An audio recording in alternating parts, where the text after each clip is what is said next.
Assalamualaikum warahmatullahi wabarakatuh. Allahumma sholli ala Sayyidina Muhammad wa ala ali Sayyidina Muhammad. Pemirsa yang dirahmati Allah, marilah kita simak ceramah dari Kiai Haji Abdullah Gimnastiar dengan tema Salat merupakan kunci pertolongan Allah. Sebelumnya marilah kita perbanyak sholawat minimal 1000 kali sehari, agar hidup kita penuh barokah dan mendapatkan syafaat kelak. Jangan lupa berikan dukungan kepada channel kami dengan memberikan super thanks seikhlasnya.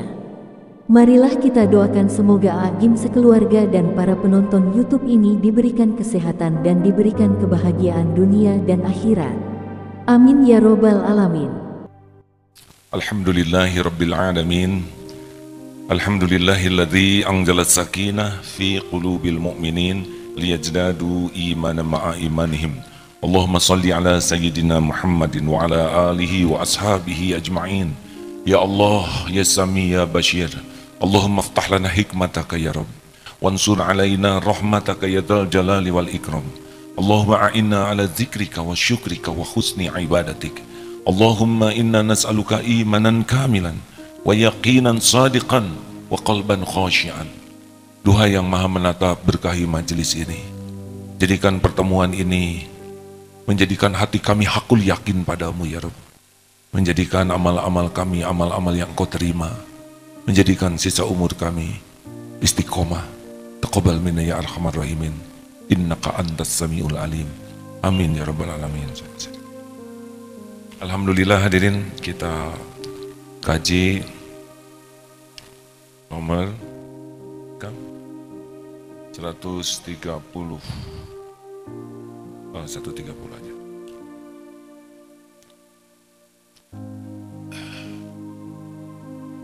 Cek.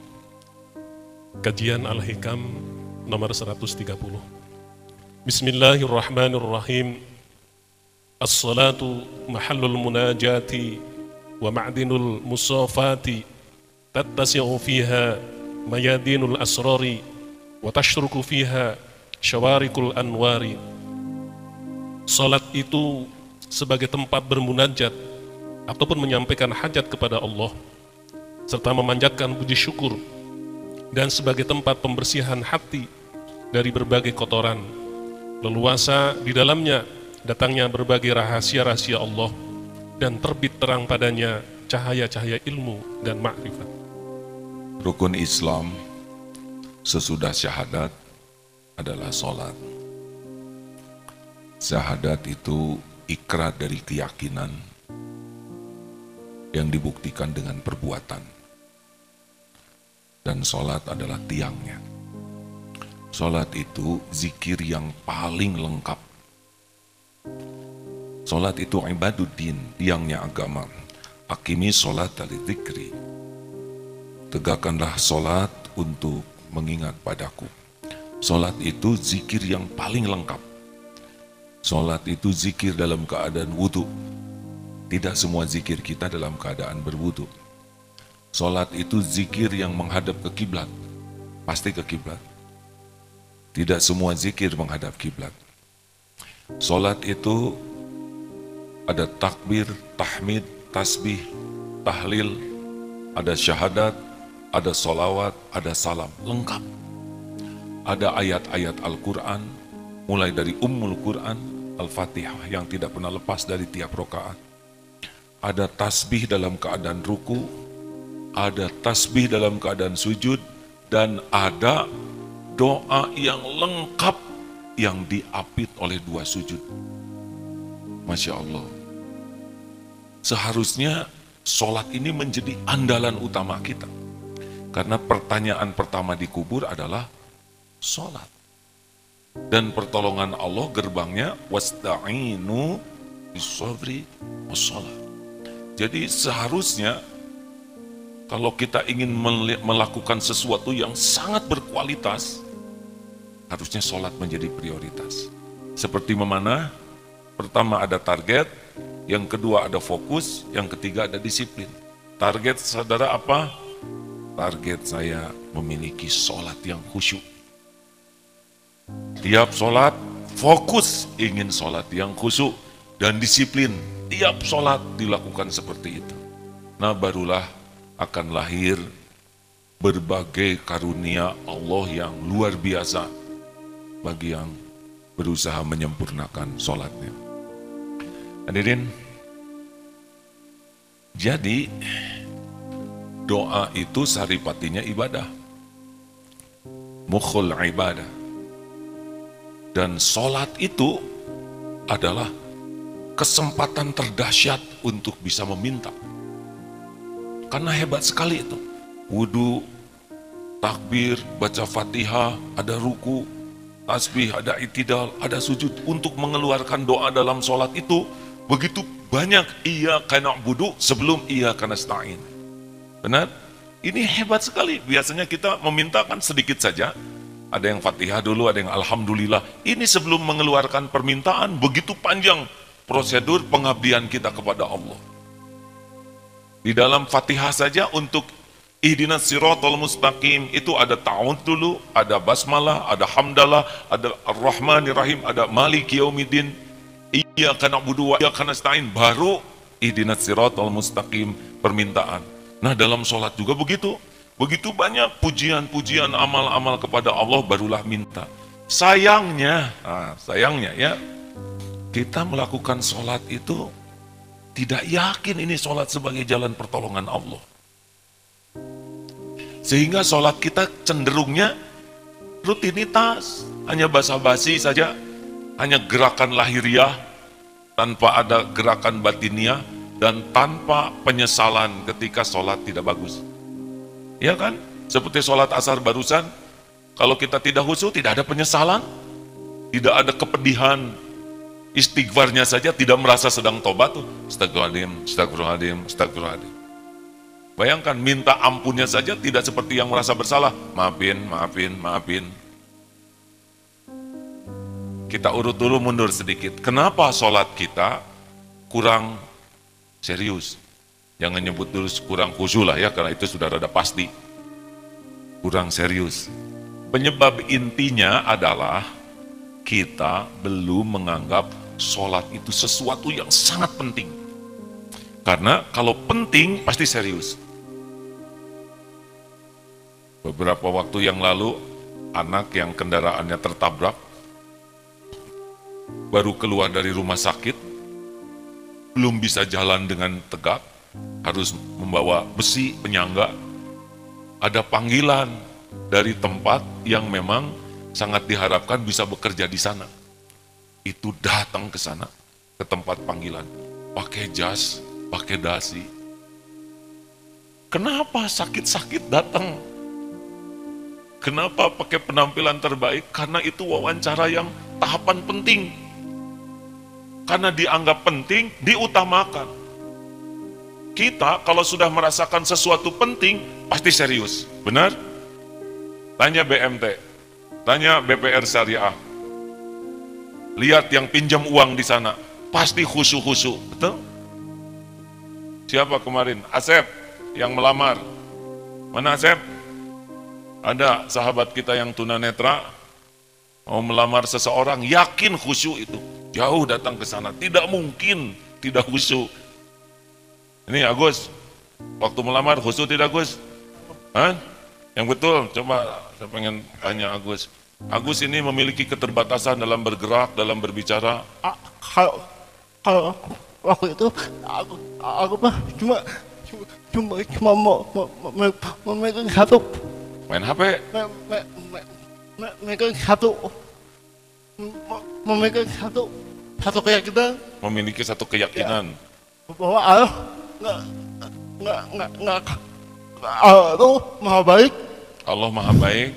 Ya, dan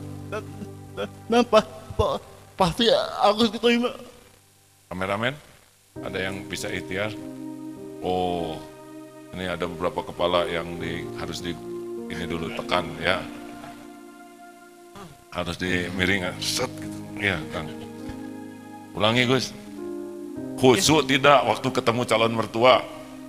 Nggak punya satu keyakinan. Punya keyakinan. Itu kameranya di sana, bukan lihat ke saya deh. Punya keyakinan bahwa takdir Allah baik dan aku insya Allah terima. Masya Allah, yakin aja ke Allah ya. Tapi bicara kan sama calon mertua, bicara nggak? Bisa. Iya, khusyuk tidak? Bisa. Khusyuk, coba Agus main-main bicaranya, diusir ya. Alhamdulillah. Semua yang penting itu, makasih Agus, pasti khusyuk. Pemanah itu semuanya khusyuk. Tidak ada pemanah yang tidak khusyuk, benar? Karena pemanah itu pikirannya pasti prestasi, ingin kena. Coba pemanah tidak khusyuk, siapa yang menjerit? Tetangga ya. Nah, sekarang kalau kita ingin sholat kita punya kekuatan mustajab doa, sholat kita punya kekuatan untuk syukur, karena sholat itu bisa jadi tempat syukur. Rasulullah SAW sholat tahajudnya itu sampai bengkak kakinya, karena syukur. Jadi salah satu ciri ahli syukur itu adalah bisa dilihat dari sholatnya. Dan sholat itu bisa jadi penggugur dosa. Hadis Sahih Bukhari Muslim, andai kata di depan rumah kita ada sungai, kemudian kita mandi 5 kali sehari, tidak akan tersisa kotoran di tubuh kita, benar? Kalau benar mandinya. Nah, bagaimana sekarang kita meningkatkan kekhusyuan sholat? Itu dia yang kita bahas. Kunci sholat khusyuk itu adalah dari tawakal. Tawakal itu adalah berputus harapan dari selain Allah. Makin yakin Allah subhanahu wa ta'ala satu-satunya yang bisa menolong. Hasbunallah wa ni'mal wakil, ni'mal maula wa ni'man nasir. Hasbiyallahu la ilaha illa huwa alaihi tawakkaltu wa huwa rabbul arsyil azim. Makin bulat, hakul yakin, hanya Allah satu-satunya yang menguasai, menentukan segala-galanya, dan sholat adalah gerbangnya. Pasti sholat itu menjadi sesuatu andalan. Ingin apapun, pasti yang kita inginkan ada dalam genggaman Allah, dan tidak akan jumpa dengan kita yang kita inginkan kecuali dengan izin Allah. Takut apapun, pasti yang kita takuti itu ada dalam kekuasaan Allah, dan tidak bisa menimpa kepada kita yang kita cemaskan kecuali dengan izin Allah. Kalau kita yakin semuanya ada dalam kekuasaan Allah mutlak, maka kita akan sungguh-sungguh dalam sholat. Hati galau, siapa yang bisa menenangkan? Sholat. Apalagi? Tadi apa? Galau, sudah ya? Hati jatuh cinta, tapi yang dicintainya nikah sama teman saudara. Ini paling senang saya ngomong ini. Yang dicintainya tidak suka sama saudara. Saudara mau sama dia, sedang dia mau muntah lihat saudara. Kemana larinya itu? Sholat, ya Rob. Tidak usah gini-gini amat doanya ya. Ini kenapa saya mencintai orang yang enak ke saya? Kalau bukan jodoh saya, tuh cabut cinta ini. Mau ngapain ya? Dan hanya Allah yang bisa mencabut cinta ini. Karena kita tidak tahu ini ada cinta tuh apa, yang kerasakan keleyang-keleyangnya aja, peningnya. Cabut ya Rob. Ingin hafal Quran, adik-adik, sholat itu sebetulnya senjatanya. Karena otak ini milik Allah, daya ingat ini milik Allah. Ingin modal, Allah yang menggenggam semua rizki.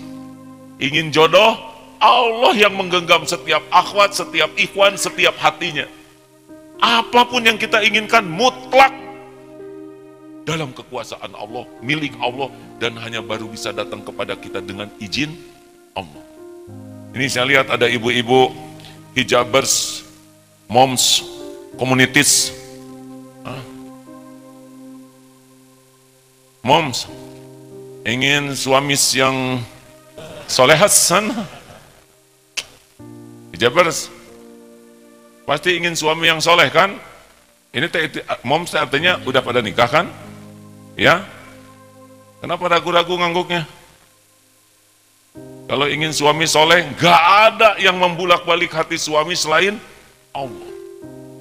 Susahlah nasehatin suami mampu. Ya, ibunya juga baru sadar kemarin. Tapi kalau ibu meminta ke Allah, pikiran, hati, lahir batin suami sepenuhnya ada dalam genggaman Allah. Makanya kalau cemburu, sholat. Was-was suami takut tergelincir, sholat dengan baik. Di sanalah sebetulnya inti sholat khusyuk, ketika yakin hanya Allah satu-satunya penolong kita. Satu-satunya penolong kita, tidak ada yang lain. Makanya selain kita minta tolong kepada Allah dengan lisan, hati kita juga harus dilepas semua sandaran-sandaran yang selama ini jadi ada di hati. Karena kalau hati masih bersandar kepada sesuatu, masuk tuh dalam sholat kita sandaran kita. Yang bersandar ke bisnis, sholatnya bisnis terus. Yang bersandar kepada ayam, usaha ayam, pasti sholatnya teh ayam. Siapapun yang mendominasi hati kita sebagai sandaran, itu masuk dalam sholat kita. Tapi kalau kita yakin Allah penguasa, pemilik, penentu segalanya, maka kita tumpahkanlah dalam sholat yang berkualitas. Begitu hadirin. Jadi kalau kenapa ya sholatnya kurang khusyuk, pasti kurang yakin ke Allah. Kalau sudah yakin, ngejar terus sholatnya. Itulah sebabnya para ulama, ahlul yakin, para waliullah tuh, sholatnya tuh banyak. Kita kan beban sholat itu. Coba ini tolong ke tamu yang datang, bisa nggak bertamu lagi nih. Nanti taraweh, mau cari masjid yang bacaannya panjang atau pendek? Jawab bu, tamu. Oh, aman, tidak menjawab ya. Biasanya orang lebih cari yang ringkas imamnya. Kenapa? Karena belum menikmati panjangnya sholat. Atau saum juga begitu. Jam berapa ya bukanya? Itu ciri-ciri tidak betah tuh. Karena yang betah dengan pahala, panjang saum itu menikmati pahalanya. Nah rekan-rekan sekalian, jadi mari kita sekarang rontokkan, robohkan sandaran-sandaran di hati kita. Yang kita harap dan kita cemaskan, kecuali kembalikan semuanya ini hanyalah ada dalam kekuasaan Allah. Dari tawakallah hadirin, pintu terdekat bisa sholatnya lebih baik. Ketika roboh sandaran yang lain dan hanya Allah sebagai penolong kita, dan Allah sudah menjanjikan gerbangnya itu wasta'inu bisabri wassalah, maka kita akan serius. Ketika kita sadar bahwa semua keinginan kita itu ada dalam kekuasaan Allah dan sholat itu tempat munajat, maka nanti serius sholatnya. Ketika kita tahu bahwa dosa kita melimpah dan Allah memberikan ampunan lewat sholat, maka kita akan serius sholatnya. Jadi ikhtiar kita yang awal supaya sholat kita lebih berkualitas adalah merobohkan sandaran-sandaran, harapan-harapan, begantungan-gantungan, tidak ada lagi selain Allah. Sepanjang masih bersandar ke sana sini, sholatnya pasti ke sana sini pikirannya. Karena itu jadikan harapan dan sandaran. Begitulah. Sudahlah, jangan banyak berharap dari makhluk untuk kepentingan pribadi kita. Jangan ingin dipuji, jangan ingin nunggu diterima kasihi, jangan ingin dikagumi, jangan ingin sibuk dihargai, jangan ingin dibalas budii, jangan ingin diberi. Termasuk jangan menuntut orang mencintai. Udah lempeng saja. Dan kita nggak bisa membulak-balik hati orang. Lempeng saja, lakukan yang terbaik. Kan kalau bergaul dengan makhluk itu cuma 3 rumusnya. 1, jangan berharap-harap, jangan berharap apapun untuk kepentingan pribadi kita seperti yang dikatakan tadi. 2, berharaplah orang lain jadi dekat dengan Allah, jadi dicintai Allah. Itu boleh hadirin. Berharap istri jadi dicintai Allah, berharap anak jadi soleh, bagus. Berharap umat dapat hidayah, bagus. Yang jangan tuh berharap dia ngasih sesuatu, dia ini ke kita, jangan. Tapi berharap dia jadi dekat dengan Allah, bagus. Dan yang ketiga, berharaplah diri kita bermanfaat bagi orang lain. Berharap diri jadi jalan rezeki, diri jadi jalan ilmu, diri jadi jalan hidayah. Berharap kita jadi jalan bagi hamba Allah yang lain, bagus. Tapi kalau ngarep-ngarep sesuatu yang ada di tangan orang, jangan, sakit di sini. Demikian hadirin sekalian, mudah-mudahan ada hikmah dan manfaatnya. Baik, tukar pikiran.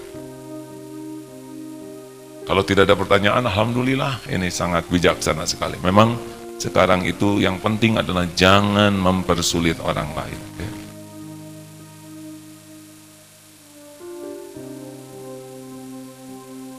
Ada yang didiskusikan kawan-kawan? Tidak ada? Kalau tidak ada, selesai pertemuan kita ini. Mau ditambahkan sedikit? Sesudah kita yakin hanya Allah sebagai penolong, kita jadi melihat sholat itu kayak mengetuk pintu. Sholat itu seperti kita datang kepada yang bisa menyelamatkan dan melindungi kita satu-satunya. Ya, sholat itu seperti kalau kita mau menggelantung satu-satunya pegangan kita, pasti serius itu. Nah, yang kedua, kalau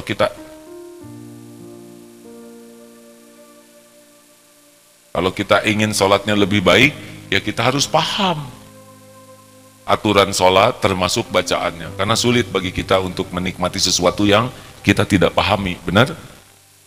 Semakin paham bacaan sholat, artinya itu beda. Nah yang ketiga, tumaninah ini. Tumaninah ini seperti membuka brankas. Tahu brankas kawan-kawan? Lihat di film-film itu ya, pembongkaran brankas itu. Saya lihat yang membuka brankas itu khusyuk, terutama maling itu ya. Tertek, ceklek. Dan sama di sini juga kalau membuka brankas itu hati-hati sampai dapat klek, muter lagi nih, klek, muter ke nih, klok. Tidak ada pek, tidak ada begitu. Semuanya khusyuk. Dan coba kalau sholat kita semuanya tahapan itu masuk. Allahu Akbar. Klek, dapat tuh takbirnya tuh. Takbir tuh harus bunyi dan terdengar oleh kita minimal itu ya. Jangan sampai tidak boleh itu. Harus ada terdengar oleh sendiri. Allahu Akbar. Masuk klek. Bismillahirrahmanirrahim. Dapat. Alhamdulillahi Rabbil Alamin. Klek, dapat. Nggak usah dapat gitu di dalam sholat yang aslinya ya nggak. Alhamdulillah dapat. Ar-Rahmanir-Rahim. Klek. Apalagi kalau sudah disertai dengan makna, sudah bacaannya benar, kita ikut dan paham, itu dalam tuh hadirin. Allahu Akbar. Ruku. Subhana rabbiyal azim. Subhana rabbiyal azim. Sing dapat sami Allahu liman hamidah. Rabbana walakal hamd. Allahu Akbar. Tiap takbir tuh hadir, dapat sadar, mulut, hati tuh ikut. Nikmati, tidak usah tergesa-gesa. Sujud, sentuh dulu Subhana rabbiyal a'la. Ada beberapa jenis bacaan waktu sujud ya. Ikuti, tidak usah tergesa-gesa, tenang hadirin. Allahu Akbar. Duduk. Rabbighfirli, ampuni saya ya Allah. Warhamni, sayangi saya. Wajburni, cukupi saya ya Rabb. Warfa'ni, angkat derajat saya ya Allah. Warzukni, limpahi dengan rezeki yang berkah. Wahdini, tuntun saya, berikan petunjukmu ya Allah. Wa'afini, wa'fu anni, sehatkan lahir batin saya ya Rabb. Hapuskan semua jejak dosa dan aib saya. Allahu Akbar. Duh, itu nikmat hadirin. Yang terjadi bagaimana? Hah? Ya, kita mau Fatihah juga tidak sadar. Udah belum nih Fatihah? Perasaan udah. Kayak gimana nih? Gitu. Tapi yang sebelah ini udah ruku. Awalnya sama, berarti udah kan? Allah kan. Pernah tidak baca tahiyat lagi ruku yang kaget ting di sini. Kenapa telunjuk lagi ruku, lihat kiri kanan, untung ada yang lihat sami Allah. Ayo sujud juga nggak ingat, ada sujud lama, kenapa? Karena bingung ini sujud ke satu atau kedua ini. Aduh malu lagi yang di belakang lihat, masa saya sujud 3 kali. Pernah begitu? Rabbighfirli juga lewat, kita berapa banyak kita baca Fatihah lagi duduk yang A'udzubillahi minasyaitonir rajim. Salah. Ada Rabbighfirli enggak pakai hati sama sekali. Allah seperti balap tuh hadir. Coba saudara pinjam uang sok ke BMT ngomongnya kayak tuh ibu ke suami nanti kalau minta sesuatu ya ngomongnya seperti ibu sholat tuh, minta duit pas sekarang juga saya buat beli kosmetik, buat makanan, buat anak-anak. Boro-boro dapat uang, kata suami, istri saya makan apa?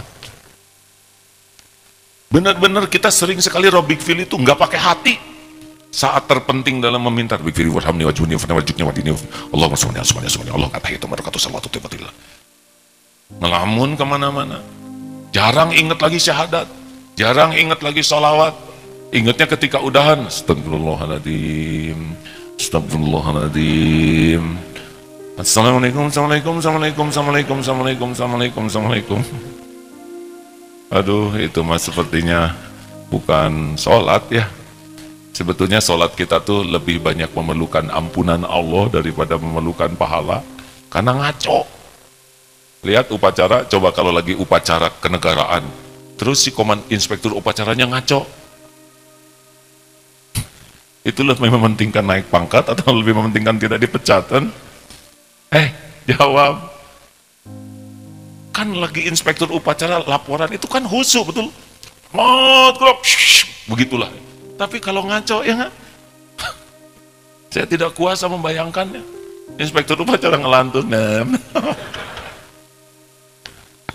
Itu kan persis kita sholat hadirin. Pikiran ngelantur. Cuman untungnya gerakan kita nggak ngelantur. Allah tahu pikiran kita, Allah tahu hati kita. Makanya kita tuh lebih memerlukan ampunan Allah dari ibadah kita tuh. Sayangnya kita istighfarnya saja tidak tobat ya. Sesudah sholat astagfirullahaladzim, astagfirullahaladzim, astagfirullahaladzim, tidak ingat kita sedang tobat. Jadi itulah masalah kita. Jadi kesimpulannya marilah kita buat target dalam hidup kita ini, melepas di hati kita sandaran, harapan, penggantungan, lepas di hati ini selain hanya Allah. Yang kedua, targetlah memiliki sholat yang berkualitas, yang baik, yang khusyuk, dan fokus kita jaga sholat kita ini sebagai andalan kita mendapatkan pertolongan Allah Subhanahu wa Ta'ala. Terima kasih hadirin. Tidak ada pertanyaan.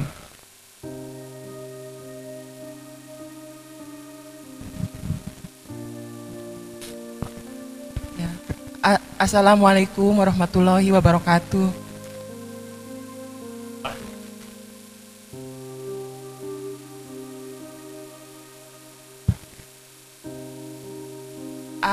Mau nanya ini Emang suara wanita ini ya, itu lebih tegas Bu ya. Saya mau nanya gitu ya. Silakan Bu. Nama saya Nina dari Hijabers Mom Community Bekasi. Saya mau nanya ya AA. Iya. dari tadi mau nanya. Udah, silakan Bu. Ya, saya mau nanya tentang tentang sholat. Itu ini yang terjadi dalam diri saya sendiri ya. Saya mau nanya, saya selama ini selama ini saya kan udah berusaha ya untuk istiqomah dalam melaksanakan sholat-sholat sunnah, termasuk sholat tahajud dan juga sholat duha. Jadi ada suatu saat saya kan tidur agak telat, tapi saya udah niatkan saya mau sholat tahajud. Tapi begitu saya mau sholat tahajud, saya kan selalu kayak mau ketiduran gitu, jadi ngantuk berat, tapi saya paksakan gitu. Jadi apakah sholat saya itu diterima apa tidak gitu? Wudu enggak? Wudu, iya wudu. Wudu, iya wudu. Cuma pas sholatnya itu saya masih agak ngantuk berat, karena waktu itu kan tidur telat. Baik, sebetulnya makruh ya Bu ya, kalau sholat dalam keadaan ngantuk karena bacaannya juga bisa salah. Sebaiknya tidur aja dulu. Kalau sudah waktunya terbatas tidurnya, gak apa-apa, sudah niat ya. Daripada dipaksakan sholat ngelantur gitu. Tapi beberapa santri memang ngantuk terus ya. Jadi ada alasan. Gini, kalau ingin tahajud bagus, tidur itu jangan larut malam. Sebaiknya sesudah Isya jam 9 lah maksimal tidur. Nanti bangun sekitar jam 2, setengah 3, 10, 11, 12, 1, 2, 5 jam sudah cukup ya. Kalau tidur jam 9 kan 10 10, 11, 1, gimana sih? 10, 10, 11, 12, 1, itu benar 5 jam. Ya, nah, kalau bangun jam 2, setengah 3 misalkan ya, bagus tuh kalau mandi dulu air dingin, jangan air hangat, pules nanti ya. Mandi air dingin, fresh, segar, cing rapi, stretching dulu ya, supaya hilang pegal-pegalnya. Pakai minyak wangi yang bagus, jadi spesial. Lampu tidak usah terlalu terang, redup. Sajadahnya juga dikasih pengharum. Jadi sesuatu yang spesial. Ya sesekali bisa bersama-sama, tapi bagus kalau punya privasi sendirian kalau tahajud itu dengan Allah tuh. Dan jangan sibuk buka HP. Karena ada yang pas jam 3 bangun tuh, langsung broadcast, bangun sahabat-sahabatku. Bangun hijabers. Sudah waktunya tahajud. Dan itu posting ke teman-teman dan terus gini ada buka terus sampai selesai keadaan. Selesai tahajudnya membangunkan teman ya. Kalau bisa dijauhkan dari HP, karena tahajud bersama dengan HP tiap rokaat buka terus. Begitu. Dan kalau bisa rahasia bagus. Jadi tidak harus orang lain tahu kita sedang tahajud. Gimana kalau membangunkan keluarga? Boleh, bagus. Tapi kalau ada suami di dekat ibu, kemudian ibu jadi acting, maka cari aja tempat yang lain. Kan ada yang suka acting nangis ya. Ya Allah. Padahal air matanya tuh bekas menguap, tapi dibiarin supaya kelihatan khusyuk. Kenapa mah? Enggak apa, lagi ngedoakan papa supaya tidak berpaling ke lain hati. Itu namanya strategi, dan Allah tahu akal-akalan gini. Harus ikhlas semuanya. Memang tidak mudah kalau kita beramal diketahui orang lain. Kecenderungannya kita tuh senang kalau orang lain tahu amal kita. Dan itu bisa menghilangkan pahalanya kalau tidak hati-hati ya. Begitu Bu. Ya, terima kasih AA. Ya, kembali Bu. Assalamualaikum warahmatullahi wabarakatuh. Waalaikumsalam, itu bagian saya Bu. Harusnya waalaikumsalam gitu ya. Dah? Puas? Ibu-ibu? Udah ibu-ibu masih sibuk selfie wae ya nggak? Amak nih. Assalamualaikum A. Waalaikumsalam. Mau tanya lagi boleh? Boleh. Tapi di luar topik A. Tentang kematian husnul khotimah. Oh boleh boleh. Seandainya ada orang bilang kecelakaan karena ketabrakan ya, tabrakan itu su'ul khotimah. Ada yang bilang kalau dalam keadaan puasa bisa jadi husnul khotimah. Nah sebetulnya kematian yang husnul khotimah itu seperti apa sih A? Husnul khotimah itu akhir hayat yang baik. Dalam keadaan? Baik. Baik. Enggak, maksudnya nauzubillah min dzalik, apakah dia sedang sujud atau dalam keadaan dia beribadah atau dalam keadaan apa gitu, A? Macam-macam. Macam-macam ya. Ya, meninggal melahirkan juga bisa syahid. Kalau meninggal karena kecelakaan apakah bisa disebut husnul khotimah? Tergantung. Amal dan perbuatannya? Iya. Oke. Baik. Soalnya pernah dengar enggak ya dari beberapa ustadz, kalau seandainya dia kecelakaan tapi dalam keadaan ibadah dia saum, bisa juga husnul khotimah. Tapi ada juga yang mabuk dia husnul khotimah karena katanya sehari-harinya dia sholat, cuman dalam keadaan mabuk itu meninggalnya ya itu bisa juga jadi husnul khotimah begitu. Oh. Katanya, aku pernah nonton video di timeline Instagram sih. Oh iya.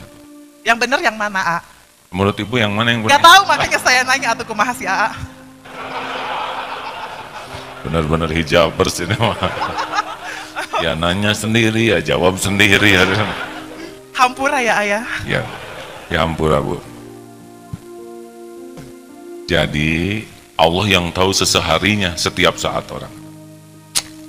Tabrakan itu kan rahasia kematian itu 3. 1, waktu. Kita akan meninggal pada waktu yang sudah ditetapkan Allah. Tidak bisa mundur, tidak bisa maju walau sesaat. Yang kedua, tempat. Kita akan mendatangi tempat kematian kita. Maka kita minta ke Allah supaya matinya di tempat yang baik. Yang ketiga, cara. Kita tidak tahu cara kematian kita seperti apa. Tapi itu semua urusan Allah. Urusan kita ya satu saja, bagaimana supaya meninggal kita husnul khotimah. Yang namanya sukses selama hidup di dunia yaitu husnul khotimah. Harta, gelar, pangkat, jabatan itu cuman casing saja. Sukses itu kalau pas mati baik, itu selamat husnul khotimah. Nah, supaya husnul khotimah caranya sederhana. Akhir yang baik, supaya akhirnya baik maka setiap saat berbuat baik, berpikir baik, berkata baik, berhati baik. Itu saja sekarang kerjaan kita. Disebutnya innallaha yuhibbul muhsinin. Bagaimana kalau orang itu ngomong jelek ke kita? Lah, itu kan bukan urusan kita, itu urusan dia. Dia menghina saya, loh, mirip dah dengan Rasul. Rasul juga mulia dihina. Masa kita yang hina betulan, gak ada yang menghina? Orang ngomong jelek ke kita tuh urusan dia. Urusan kita adalah mulut kita, pikiran kita, hati kita. Lalu harus bagaimana kalau dia ngomong jelek? Apa kita balas ngomong jelek? Kalau gitu gak ada bedanya. Kalau dia bisa ngomong jelek, kita bisa ngomong baik. Baru beda. Makanya baik aja lah hidup menjadi orang baik. Suami saya galak, berarti ibu bersyukur, ibu nggak galak, ya kan? Nggak sampai dua-duanya galak. Iya, kalau suami marah-marah, ibu nggak usah sakit hati, ibu harusnya alhamdulillah ya Allah, bukan saya yang jadi pemarah, gitu. Seperti ibu hilang dompet, harus bersyukur, bukan ibu copetnya, ya. Pertama ibu bersyukur, yang kedua ibu bisa tobat, karena siapa tahu ada rezeki yang tidak pernah ditunaikan haknya, yang ketiga ibu juga syukur, bakal punya dompet baru, gitu. Ibu teh ngedengerin nggak saya nanya teh? Nah begitu udah cukup ya. Bapak, ya Pak. Assalamualaikum warahmatullahi wabarakatuh. Yang saya hormati Agit, ada pertanyaan. Sebagaimana kita tahu bahwa posisi terdekat dari makhluk itu ketika sholat, sebagaimana tadi disampaikan. Ketika sujud ya. Ketika sujud itu lebih tepatnya lagi. Yang menjadi pertanyaan, seandainya kita mempunyai keinginan-keinginan yang spesifik gitu, mungkinkah itu dipanjatkan ketika sholat? Masalahnya sejauh yang saya tahu, ketika sholat kita tidak boleh berbicara selain bahasa Arab, kemudian dan kita juga tidak pandai berbahasa Arab kan gitu. Kemudian di satu sisi bahwa waktu ijabah itu malah antara adzan dan iqomah kan gitu. Saya belum tahu apakah ada salah satunya itu dalam sholat gitu, dan bagaimana prakteknya seandainya kita ingin berdoa dalam sholat untuk keinginan-keinginan yang spesifik tadi ya. Itu aja, terima kasih. Ya, memang dalam sujud tuh dilarang membaca Quran. Ini juga beda pendapat sebagian ulama, kecuali doa yang memang diniatkan doa, bukan diniatkan baca Quran. Ada beberapa doa dari Al-Quran, tapi niatnya berdoa, bukan niat membaca Quran, itu dibolehkan. Yang selanjutnya ada misalkan orang yang memang tidak punya kemampuan, ini juga mendengar ya, ulama ada yang strike tidak boleh dengan bahasa yang lain, tapi ada juga ulama, ini orang ini memang sangat terbatas ilmunya, tapi ada keinginan minta ke Allah. Nah itu juga ada yang membolehkannya. Solusinya adalah kita sekarang yang kita inginkan, pelajari dalam buku doa, sehingga nanti kita berdoanya ada terwakili dengan doa. Jangan sampai kita nggak nambah doanya selain Bismika Allahumma ya amut dan Allahumma barik lana. Itu terlalu tradisional ya hadirin, bukan salah, tapi kan kurang indah ya tiap sujud Allahumma barik lana fima rojaktana wakina azabannar. Ini seperti jin itu kan, yang genderuwo yang suka nakut-nakutin, tapi ketika ada anak TK Quran, dia langsung lari terbirit-birit, karena ketika jin menakut-nakuti, si anak ini cuma hafal satu doa, Allahumma barik, aduh gua mau dimakan gitu katanya. Ini kesalahpahaman genderuwo.